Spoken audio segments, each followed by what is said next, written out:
Hey, this week, Starfield is coming out into full release for everyone now at this point, not just the early access period and those who are in like some sort of reviewer program. So I thought this would be the perfect opportunity to start talking about reviews and how to properly read them. Obviously for this video, a lot of what we're talking about is going to be through the lens of video games, but I think it could apply to and work for pretty much any other media, and that's kind of how I use this, right?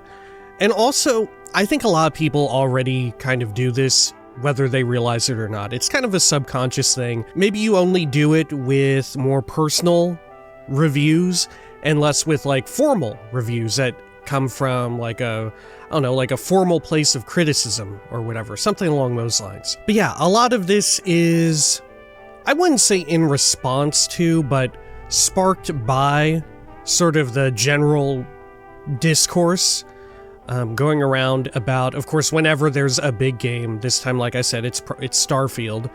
Whenever there's a big game that comes out, there will be discourse about how reviews work and people either too happy or unhappy about those reviews. And of course, this year, there's been quite a few really big games that have been frequently well lauded by a lot of folks. And so we've seen this discourse crop up quite a few times this year. And I don't know, maybe Starfield has gotten the most of it given the acquisition and all of that. But that's neither here nor there for this video. We are talking about how to properly read reviews. So first and foremost, what I usually do is sort of take catalog of what you like, right? That's the sort of main thing that you should, the starting point for a lot of this should be to understand what you like, right? And be cognizant of it, right? Don't just think, oh, I like what I like. Kind of have a clear image of what it is that you like in whatever form of media, right? Like I said, we'll be using video games as a great example going forward, especially given the channel, right? Say you like a certain genre of video games, right? Be cognizant of, oh, I like, for example, fighting games. I like 2D fighting games, or I like immersive sims. I like role-playing games with branching dialogue, right? And you'll notice the more defined you can get with this, the better, right? And sometimes it's not even just genre, it's different aspects of that genre, right? Oh, I love it when a role-playing game has a bunch of crafting. Or like I said, I love it when a role-playing game has branching dialogue, right? Or I do love it when a role-playing game has branching dialogue, but if it doesn't have that, it's not necessarily a breaking point for me. I just really like it when it has that. Just in general, be sort of very self-aware of your own personal taste, right? Because that's what a lot of this ultimately comes down to, is personal taste. And in knowing this, you'll be able to look at reviews that from people who have a different taste from your own and still be able to garner some sort of valuable information from it and still be able to tell, okay, I see that this person didn't like this game, but I know that they also dislike something that I usually enjoy. So ergo, I can decide there's a good chance I will like this based off of a review that is not flattering of whatever media it is you're looking at. And I think this very nicely leads into the second point. I don't really have a big list of different points to use for this. We're just kind of winging it as per usual. So there may not even be a third one if I can't think of it. But these were the two big ones. The second point is to be aware of who's talking, whose review you're reading, you're watching, you're listening to, right?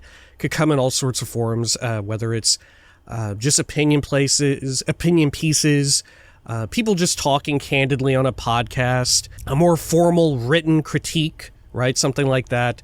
Or even a lot of folks already do this entire process when it comes to friends just speaking to you about what they do and do not like. Very frequently, you will be acutely aware of a friend and what their own personal taste is in something that you also share a like for, right? So you could have a friend who, as I said, very much enjoys a role-playing game with branching dialogue systems, right?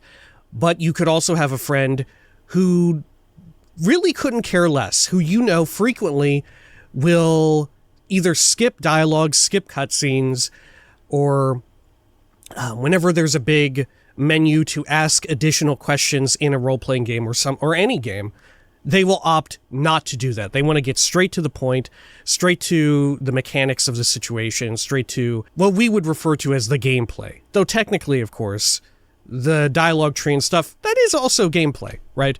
But sort of the more old-fashioned way of referring to gameplay, right?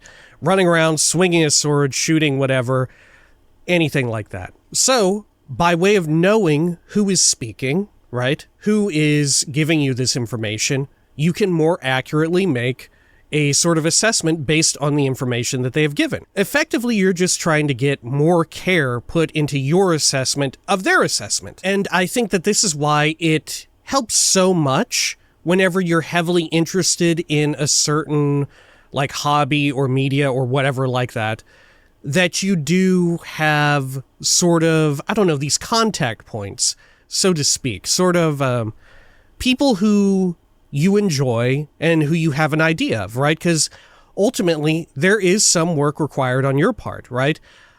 If you just pop open a review from someone that you are completely unaware of, it provides you very little information. There is still some information that you can garner from it, a lot of general sweeping stuff, right?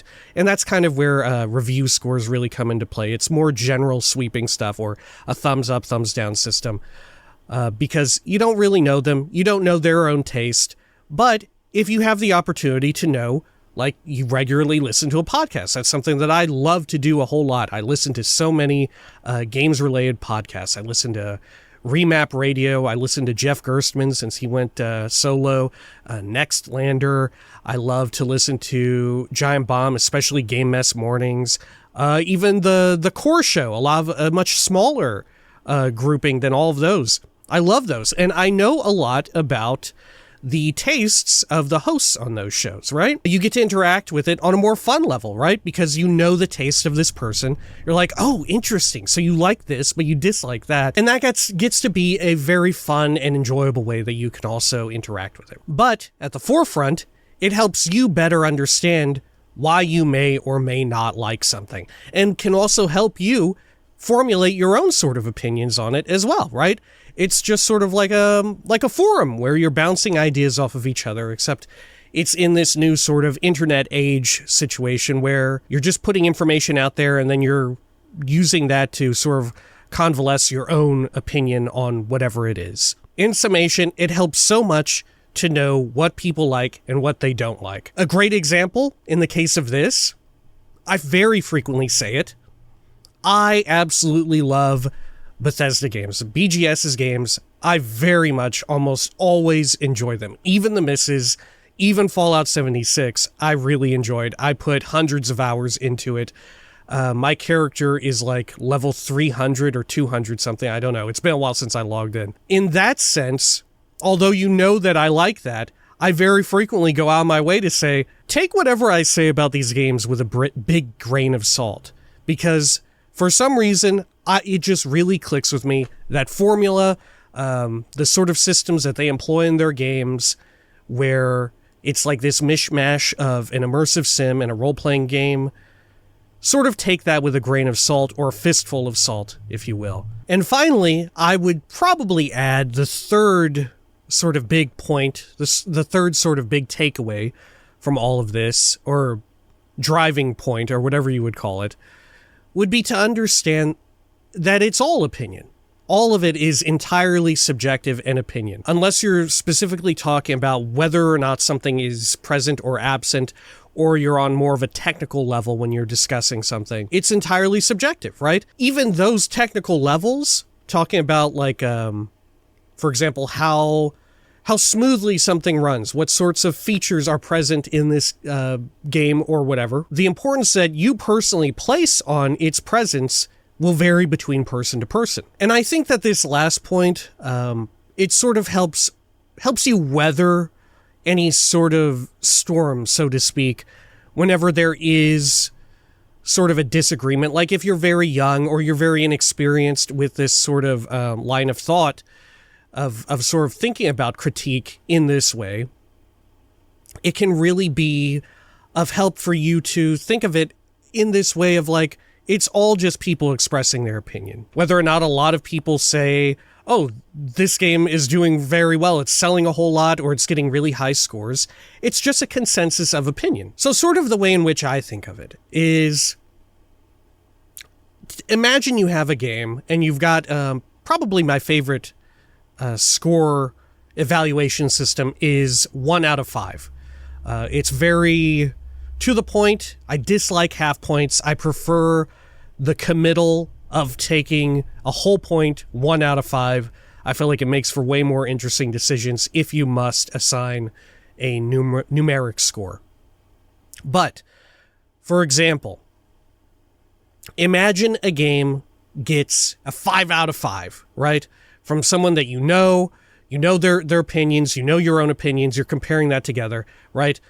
That can be very helpful. But if you are less aware of this person, that 5 out of 5, to me at least, always says, this is a game that a lot of people are going to very likely enjoy, right? There's no guarantee, but there is a very high likelihood that many people will try this game and will enjoy it, right? Even if you don't like the genre, there is a good chance that you will like this game. And especially if you are into the genre, there's an incredibly high chance that you will find some measure of joy in this game. On the flip side of things, imagine you have a game that has gotten a 2 out of 5, right?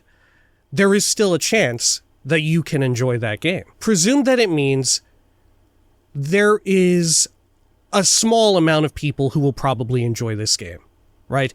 And there becomes more qualifiers about you potentially liking that game. So some of these qualifiers could be stuff like, oh, you're more inclined to like this game if you are into this genre or even subgenre, whatever sort of niche this game is occupying, right? Or you like the past work of this studio, right? Because it's very similar, something along those lines. Or you like this sort of mechanic or slew of mechanics are in there. Then you might enjoy it, right? It's something that's so obvious, so evident to a lot of us, so we aren't really even cognizant of it, is the idea that these sorts of scores are suggestions of how likely you are to enjoy it, right? How likely you are to find some degree of satisfaction from whatever it is. Just because something scores fairly lowly on a rank, it doesn't mean that you're guaranteed to dislike it. Very obviously, even stuff that does come out that you aren't a fan of, you can very clearly see other people enjoying it, right? This is so very frequently the case in music or other forms of media like television and film and stuff, right?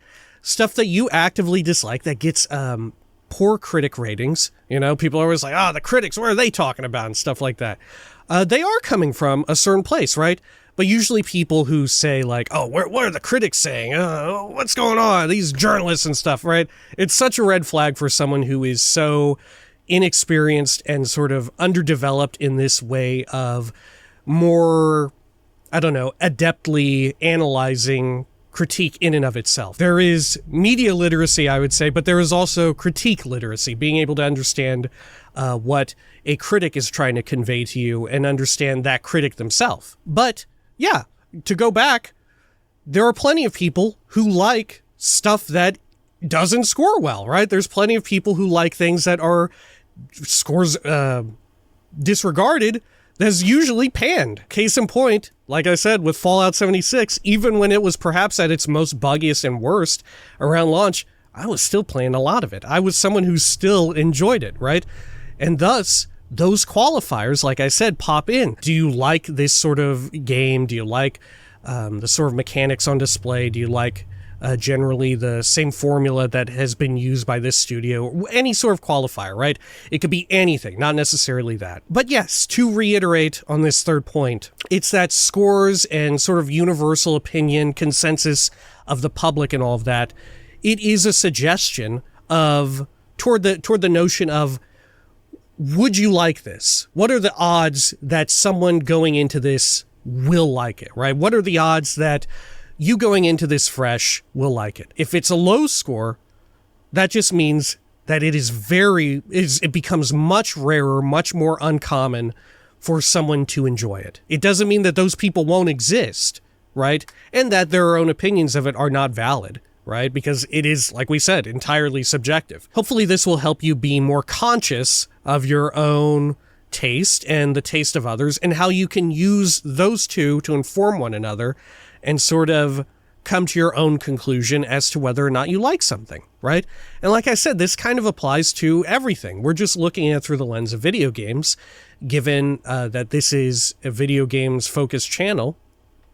But this is sort of, I think, a great approach to take to looking at stuff and not getting too worried about it. We so very frequently see, especially in games, I don't know, so many annoying people.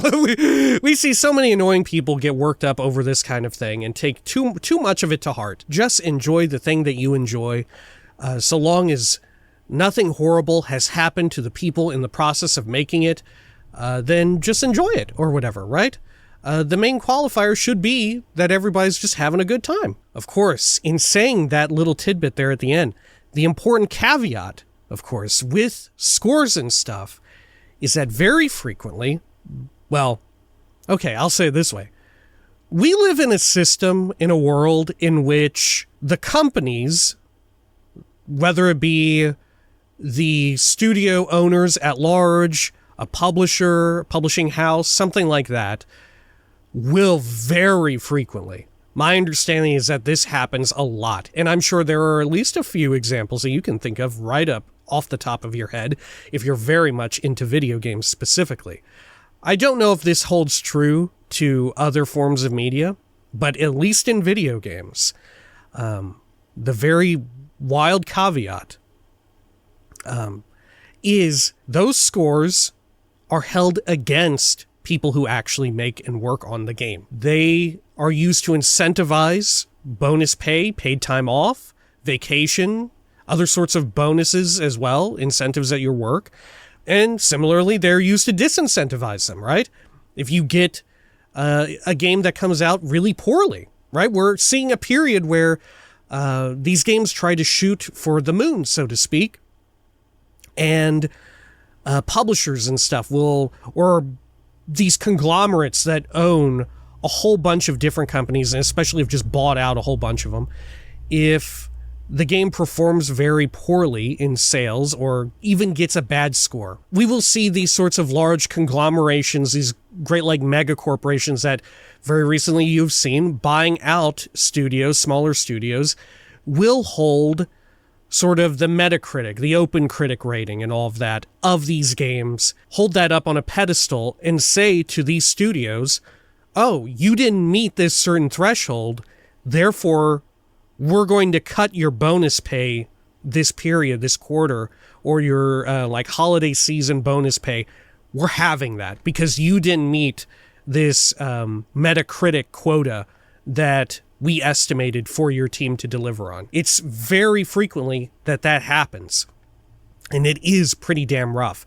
And if anything, I think that's a great reason to, in effect, discredit those scores. But at the same time, there is no denying on a consumer level, I feel, as someone going out to have to buy with your money a product, there is definitely unmistakably some value in having that score there, right? And absolutely, those publishers and stuff, those mega corporations, those conglomerates, love it when it scores high because they love to plaster it on top of stuff, right? They love to see those numbers going up. But at the end of the day, I feel like it is something worth keeping in the back of your mind, right? I couldn't bring up a how to read reviews video without mentioning that at the end. Regardless, it's all a lot of things to just keep into consideration. Like I said, with the main through points at the beginning, all of this is just stuff to keep in consideration to help form your own opinion on all of this stuff, right? And as I had said, I think that a lot of people already do much of this internally, right? I think the longer that you have been in or partaking in some form of enjoyment of a form of media or whatever, the more likely you are to already do this, right? If you are heavy into reading like certain literature or whatever, you very likely do this for books. If you watch a lot of movies and you've got like your Letterboxd account or whatever, it's very likely that you do this, whether or not you're conscious of it. If you play a lot of video games, you likely already do this on some level. As I went back and said earlier, I think almost everyone does this on a more personal level. They just haven't thought to consciously apply this out to beyond their network of friends, right? Instead of having it be like, oh, I have this one friend who I know really loves this type of game, right? Or, oh, this friend, they always are willing to put up with this. They always get the new Madden game every year, right? They know that there's some issues with it every so often, but damn if they don't love those Madden games every time they hit every year, right? And you can still understand and appreciate where they're coming from and use that opinion to inform your own, right? You know that just because they absolutely love these games every year, right? They get them every year, right? You can know, oh, it's still not for me, right? I am aware of these games, of the features in them. I know that although my friend dearly loves them and I love them for it, I know that these games are not for me, right? There is a integral difference there of our opinion, but we still love each other as friends, or I don't know, but we still respect one another in that sense, right? And you're simply just taking that same thought process, that same methodology, and applying it outward, right? Applying it to other folks who are working formally in criticism, people who are making videos, just anywhere you hear opinion in this sense. You can sort of move that sort of line of thinking outward and sort of consider their opinion in a more nuanced way, right? To sort of help you form your own thoughts in this way, right? Hopefully this is helpful. I think mainly the main folks who will benefit from this are folks who haven't had the opportunity to really sort of, like I said, think about this or be conscious that they're doing these, or folks who are just young, who for the same reason, they just haven't been around long enough to really give it much thought, right? Hopefully this is of some help and helps you look at reviews and critique in a better light and think of it more earnestly, because it can be a super helpful tool moving forward, I think. It also helps you understand where folks that you're already a fan of what they do, right? Like I said, if you already listen to podcasts, watch videos, like in case in point, you'll be able to better understand where they're coming from, especially in the case where they don't qualify what they say ahead of time. They aren't saying, oh yeah, usually I'm the kind of person who loves this kind of game. I'm sorry, I just kind of unabashedly like it, right? You'll get to a point where you don't even need to hear that. You'll just recognize, oh, I know this person very typically likes this type of game. I can sort of take that opinion with a grain of salt, and it's sort of the thing that you become aware of. Even if you dislike whatever it is, you know where they're coming from, and there's a certain nature about that will put a smile on your face, I think, when you think, oh, there they are again, enjoying their usual sort of fare, right? Although I know it's not for me, I'm very happy that they have found this. Thank you so much for watching this real-life video. Hopefully, if you are looking forward to Starfield, you will enjoy it for a lot of the same reasons that I'm enjoying it, or maybe some very different reasons, right? I'm enjoying it a great deal. Until next time, please take care of each other.